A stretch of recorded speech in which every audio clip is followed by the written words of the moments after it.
BJP के सांसद और प्रदेश अध्यक्ष संजय जायसवाल ने नीतीश कुमार से सवाल किया है कि आखिर पूर्व उप मुख्यमंत्री से आवास खाली कराने के लिए नोटिस दिया जा रहा है, वही नेता प्रतिपक्ष विजय सिन्हा को भी नोटिस दिया गया है और साथ में समय से आवास ना खाली करने पर उन्हें जुर्माना भी लगाया जाएगा। वहीं संजय जायसवाल ने मुख्यमंत्री नीतीश कुमार से पूछा कि भारतीय जनता पार्टी केवल और केवल नरेंद्र मोदी जी के कार्यों पर वोट मांगती है। 2020 में भी हमने नरेंद्र मोदी जी के नाम पर वोट मांगा और इसलिए हम 74 जीते। जिन्होंने नीतीश जी के नाम पर वोट मांगा वह 43 जीते। और आज भी हम नरेंद्र मोदी जी के कार्यों पर वोट मांगते हैं। समीकरण बैठाना 6 बजे शाम को जो लोग महफिल सजाते हैं उनका काम है कि इसको काटो, इसको जोड़ो, इसको बांटो। भारतीय जनता पार्टी सभी का, सबका साथ, सबका प्रयास, सबका विकास पर ही आधारित कार्य करती है। मंत्रियों को नोटिस मिला है, नेता प्रतिपक्ष को नोटिस मिला है, बंगला खाली नहीं करने पर उनसे जुर्माना वसूला जा रहा है। लेकिन नीतीश जी के जो गुर्गे हैं जिनको उन्होंने रख के छोड़ा हुआ है उनको नोटिस, उनसे बंगला नहीं खाली कराया जाता है। भले वह विधायक रहे नहीं रहे, विधान पार्षद रहे नहीं रहे, उनको बंगला इसीलिए दिया गया है कि वह नीतीश कुमार के नौकरी बजाएं और नीतीश कुमार का काम करें। बिहार में जब भी उर्वरक का सीजन आता है तब जानबूझ के उर्वरक की एक तरह से आर्टिफिशियल किल्लत पैदा की जाती है। माननीय मनसुख भाई मांडविया जी ने साफ शब्दों में कहा कि कोई कमी नहीं है, लेकिन उठाव की व्यवस्था बिहार सरकार को करनी है। बिहार सरकार अच्छे से उठाव की व्यवस्था नहीं करती है, अच्छे से कार्य नहीं करती है और उसके बाद पूरे बिहार में किल्लत से जूझना पड़ता है। आखिर अगस्त से पहले किल्लत क्यों नहीं होती थी? पिछले बार भी सारे उर्वरकों ने, कंपनियों ने मिल करके एक जिसको कहते हैं माफियागिरी करना, उस माफियागिरी का उन्होंने काम किया था और उसके तहत ज़बरदस्ती मच्छरदानी बिकवाना, छाता बिकवाना, इस तरह के कार्य यूरिया के साथ किए थे। माननीय मनसुख भाई मांडविया जी के संज्ञान में आने के साथ यह भी केंद्र ने निर्णय किया कि अब हम एक ही तरह के उर्वरक सभी को देंगे। और इस बार भी मैं देख रहा हूँ कि बिहार सरकार अपने बिहार के होलसेलर्स पर उठाव पे ध्यान नहीं दे रही है और पूरे बिहार में कृत्रिम कमी पैदा की जा रही है। उसी प्रकार बिहार के विभिन्न जिलों में कहीं अरवा की ज़रूरत है, कहीं उसना चावल की ज़रूरत है।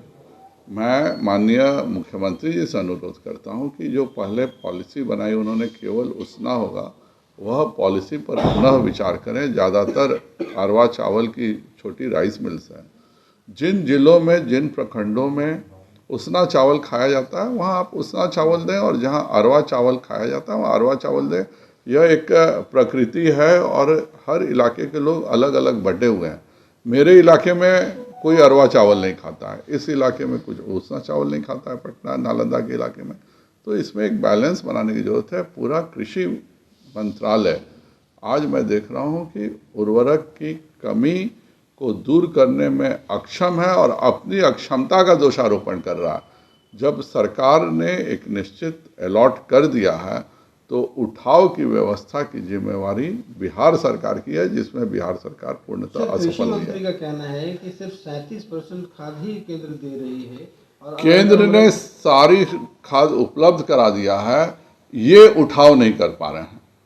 और कृषि मंत्री को सभी होलसेलर्स को बुलाना चाहिए और उठाव की व्यवस्था अपनी दुरुस्त करनी चाहिए।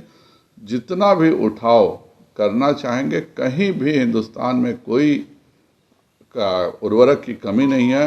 यह तो माननीय नरेंद्र भाई मोदी जी के आने के बाद हुआ कि हमारा सिंदरी और बरौनी कारखाना चलेगा, यह अब इतिहास के पन्नों में दर्ज हो गया था।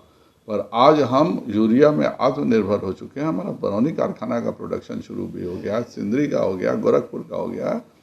और मेरा उनसे अनुरोध रहेगा कि होलसेलर्स के जो कार्टेल बना करके ये जानबूझ के उठाव नहीं करके कृत्रिम ढंग से बिहार में उर्वरक की कमी की जा रही है, इसको तुरंत दूर किया जाए।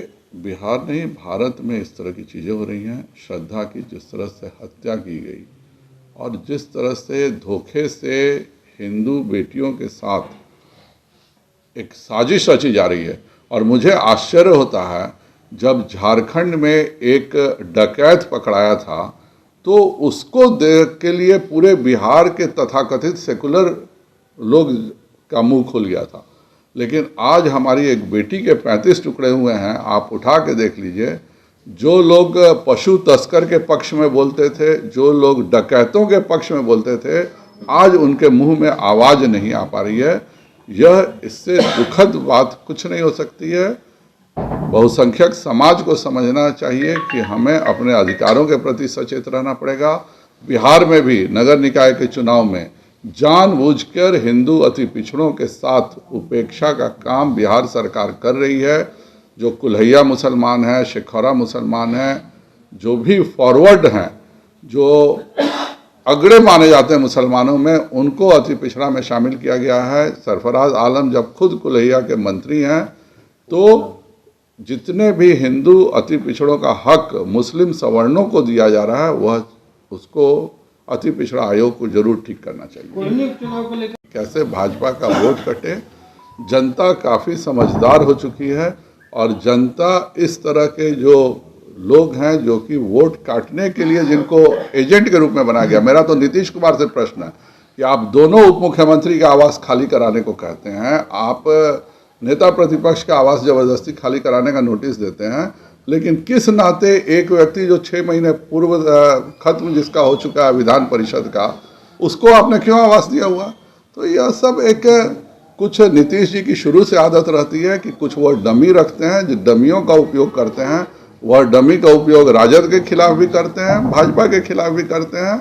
इस तरह के डमी लोगों की चिंता में नहीं एक सवाल है कि जिन सदस्यों को सदस्यता समाप्त हो गई है, भला वो कैसे सरकारी आवास में फल फूल रहे हैं।